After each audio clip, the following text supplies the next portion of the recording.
Kawai ka samla kala du e yala ka jong ka jing im hadin ba kawai ka scooty na ka jing ja accident. Ha ka jan miet jong ka khat saw trik liper. Ha ka surok ba National Highway 6 hajan Sumer Ribhoi District. Kat kum ka khubor pulit layat hu ba ka jing ja kala wanjia hadin ba ka scooty. Kabadan ya number ML05AC 2751. Kebala syong da ki arngut shpara. Kebala tiperteng kum uselestial hanse arpunyo bat ka retina hanse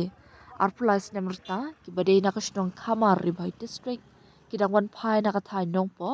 Henry habala poi hakati kabenta kasurang kabadang yan kajing pentre kasurok Western Bypass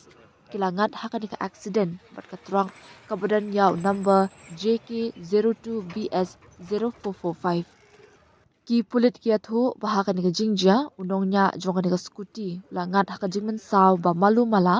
kat ba ya ka retina kabala mensaw jor lapin kit no marma shapo umsning community health center CHC na kabenta banyo jing sumar Henry tang hadin kat tu kat ni por ki doktor ki lapin bana bakala klat no na ka jing mensaw jor na ki benta jonga klie na kalian ki pulit ka umyam hadin bakila penlong ya kajing to okit halor ka ka jingja kila IT no ya ka met ka basa jong ka lanon shiki bahayi ngasam ban pendap ya kajing le niam bakhado ka retina ka ka samla ya le kai athlete bat ha ka por bakadang khisan ha ka jing em ya le kai lawan ja no ka jingja ka bas ngosi